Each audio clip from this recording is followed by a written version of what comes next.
Hello everyone, मैं हूँ Bharti. Welcome to my channel. So I hope कि आप सब लोग अच्छे होंगे, अच्छी स्टोरीज जो है वो सुन रहे होंगे और मुझे बता रहे होंगे। तो आज इस वीडियो में आप लोग के साथ पॉकेट एफएम की एक नॉवल का जो रिव्यू है वो शेयर करने वाली हूँ। बात की जाए इस नॉवल की, ये जो नॉवल है ना, इस तरीके का कॉन्सेप्ट हमने पहले भी पढ़ा है, लेकिन इसमें क्या डिफरेंट है ये जानने के लिए तो आप लोग को पूरी वीडियो का एंटर देखना पड़ेगा, तभी आप लोग को चीज़ें जो है वो समझ में आएंगी। फिलहाल मैं आप लोग के साथ इसके डिटेल जो है ना वो शेयर कर देती हूँ। लिंक्स वगैरह जो भी होंगे मिल जाएंगे आप लोग को स्क्रिप्ट बॉक्स में, वहाँ जाके जो है आप लोग इस स्टोरी को पढ़ सकते हैं। तो ये जो स्टोरी है उसका नाम है दिल दा कसूर। इसकी जो रेटिंग है वो 4.5। इसकी जो ऑथर है उनका नाम है मुस्कान। इसके जो अब तक चैप्टर्स आए हैं 24, और ये कह लो कि ऑलमोस्ट मैंने चैप्टर्स पढ़ लिए हैं। और इंट्रोडक्शन की बात की जाए तो उसमें बताया गया है कि दुनिया का सबसे खूबसूरत आदमी का खिताब अपने नाम करवाने वाला अक्षय कपूर दुनिया के सबसे निर्दयी इंसान जो है वो था। साथ में बिजनेस की दुनिया में अकेला जो है वो राज करता था।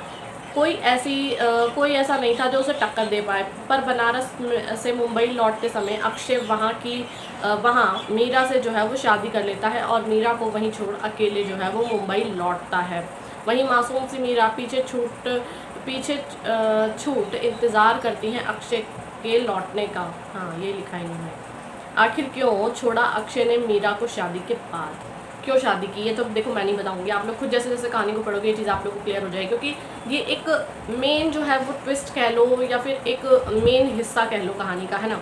तो अगर मैंने ये चीज़ आप लोगों के सामने खुलकर बता दी कि क्या चीज़ें हुई, क्यों इनके रिश्ते के बीच ऐसी चीज़ें हुई, या फिर वो उनको पसंद नहीं करते थे, क्या ये एक फोर्स्ड मैरिज थी, वो सब कुछ देखो आप लोग खुद ही कहानी को पढ़ोगे, सॉरी, जब आप लोगों को पता चल जाएगा। ठीक है, हम थोड़ा सा आगे की बात कर लेते हैं कि इनकी मुलाकात फिर किस तरीके से जो है वो होती है। तो मुलाकात होने के लिए आप लोगों को पता है कि बस चाहिए क्या होता है, हमारे हीरो हीरोइन का एक शहर में रहना, फिर उनके जॉब मतलब जो है वो उनकी कंपनी में उनका जॉब करने जाना, फिर एक दूसरे से टकराना, फिर टकराने के बाद हमारी हीरोइन को किसी और के साथ देखकर उनका जलना भुनना। समझ रहे हो आप लोग? बस वही काफ़ी होता है। इस कहानी में भी कुछ ऐसा ही हुआ, लेकिन फैमिली का क्या रोल था? क्या फैमिली जानती है इन सब चीज़ों के बारे में? क्या फैमिली को पता है इनकी शादी हो चुकी है या कोई इनकी गर्लफ्रेंड है? कुछ रीजंस हैं क्यों छोड़ा। सबसे बड़ा मेन कारण जो है वो आप लोगों को खुद ही इस स्टोरी को पढ़ने के बाद पता चलेगा। तो देखा जाए तो इसमें मतलब ये कह लो कि इस तरीके के कॉन्सेप्ट हमने पहले भी बहुत बार पढ़े हैं। कुछ डिफरेंट की बात की जाए तो वो आप लोग खुद ही पढ़ोगे, आप लोग को कुछ डिफरेंट लगेगा तो वो आप लोग को खुद ही पता चल जाएगा। लेकिन मुझे ना ऐसा इतना ज़्यादा कुछ डिफरेंट लगा नहीं, सच बताऊँ तो, क्योंकि ना इस तरीके का कॉन्सेप्ट मैं इतना ज़्यादा पढ़ चुकी हूँ कि मुझे लगता है कि कहीं ना कहीं कोई ना कोई चीज़ जो है ना वो एक दूसरे से मेल खा ही लेती है। ठीक है, अब मुझे तलाश होती है कुछ डिफरेंट चीज़ की कि शायद मुझे कुछ इसमें भी डिफरेंट देखने को मिल जाए, बट वो चीज़ें ना बहुत कम ही देखने को मिलती हैं। तो इच्छा अब आप लोग की है कि अगर आप लोग को स्टोरी को पढ़ना है कि नहीं पढ़ना है। लेकिन इनके दोस्त की बात की जाए तो देखो, इनके जो दोस्त हैं वो इनको जो है इन सब चीज़ों से निकलने में बहुत हेल्प करते हैं। ठीक है, और वो भी जब एक मेल फ्रेंड हो आपका जो आपके लिए इतनी सारी चीज़ें कर रहा हो, तो फिर तो चीज़ें बिल्कुल अलग हो ही जाती हैं। समझ रहे हो आप लोग? तो बस वही चीज़ है, इसी वजह से वो जेलसी वाली भावना जो है ना वो उत्पन्न हो जाती है। और फिर दूसरी चीज़, तुम जो है वो उसके सामने ही खुलकर बात करते हो, अदरवाइज़ और किसी से तुम इतना ज़्यादा जो है वो नहीं बात कर पाते हो। समझ रहे हो? कहीं ना कहीं उनके अंदर वो चीज़ें हैं। फिर दूसरी चीज़, उस टाइम पे मतलब एक सोसाइटी में रहना, फिर उसके बाद आप लोग समझ रहे हो ना क्या क्या चीज़ें होती हैं। बस वही सब चीज़ें इसमें आप लोगों को देखने को मिलती हैं। और साथ ही साथ आगे चल के जब टकराएंगे, कैसे रूठना मनाना, क्या नोक झोंक, और हमारे हीरो जो हैं वो इनको जो है अपने साथ वापस घर लेकर जाएंगे कि नहीं जाएंगे, किस तरीके से जो है वो पब्लिकली अनाउंस करेंगे इनकी शादी को लेके, और क्या वो शादी को भूल चुके थे या फिर उनके कुछ रीजंस थे, लाइक वो सिक्योरिटी रीजंस होते हैं ना। समझ रहे हो आप लोग? तो वो चीज़ें तो आप लोग खुद ही कहानी को पढ़कर जान ही लोगे।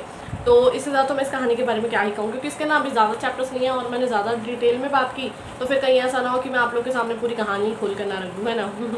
तो अब इच्छा आप लोगों की है कि अगर आप लोग को स्टोरी पढ़नी है तो डेफिनेटली जाके पढ़ सकते हैं। बट हाँ, बहुत सारी चीज़ें ऐसी हैं जो मैंने अभी स्टोरी को लेकर आप लोग को नहीं बताई हैं, जस्ट बिकॉज कि वही वाली बात है कि जो इसके चैप्टर्स है ना वो बहुत कम है, और सारी चीज़ें मैं ही बता दूँगी तो आप लोग नहीं पढ़ पाओगे। लेकिन हाँ, मैं मेन कॉन्सेप्ट पर जो मेरा फोकस था वो चीज़ मैंने आप लोगों को बताई दी है। और दूसरी चीज़ कि हाँ, हर कोई जाके स्टोरी को पढ़ सकता है, लेकिन जो बहुत ज़्यादा इमोशनल, जो बिल्कुल भी नहीं देखना चाहते हैं इस तरीके की चीज़ें कि इमोशनली किसी को हर्ट होने देना, वो चीज़ें तो वो इच्छा आप लोग की है। लेकिन आंसर इसमें इतना ज़्यादा भी कुछ नहीं है, तो आप लोग पढ़ सकते हो, कोई रिस्ट्रिक्शंस है नहीं है। बट एक चीज़ का ध्यान रखना है, और वो ये है कि आप लोग को स्टोरी को भी इमेजिनेशन तक रखना है। कुछ पॉजिटिव हो तो डेफिनेटली एडमायर कर सकते हैं। तो अब आप लोग को चीज़ें जो है वो समझ में आ गई होंगी, है ना। तो मेन इसमें आप लोग को देखने को मिलेगा वो है ड्रामा, पास्ट, है ना, और थोड़ा सा मेन फोकस ड्रामे पर ही है। और रोमांस का रहेगा तो डेफिनेटली लग रहा है फ्रेंडशिप गोल्स, फैमिली गोल्स, ये सब कुछ देखने को मिलेगा। और प्लस उसके साथ इनकी लाइफ में और कौन कौन लोग की एंट्री होती है, कौन से कैरेक्टर्स जो है वो जुड़ते हैं और जाते हैं आते हैं, मधुमक्खी आती हैं या भंवरे आते हैं, वो तो आप लोग खुद ही स्टोरी को जब पढ़ के जान ही जाओगे, है ना। तो मैं उम्मीद कर रही हूँ कि आप लोग को मेरी वीडियो और मेरे वीडियो स्टोरी करके पसंद आया होगा। तो अगर आप लोग मेरी वीडियो पसंद आती है तो वीडियो को लाइक करना, चैनल को सब्सक्राइब करना बिल्कुल भी ना भूलेगा। और अगर आप लोग चाहते हैं आपकी फेवरेट स्टोरी नॉट बुक फिर आपका मैं रिव्यू शेयर करूँ तो आप लोग मुझे कमेंट करके बता सकते हैं। जितनी जल्दी हो सकेगा मैं वीडियो लेके हाजिर हो जाऊँगी। बाकी जब तक नेक्स्ट वीडियो आती है तब तक के लिए बाय एंड टेक केयर।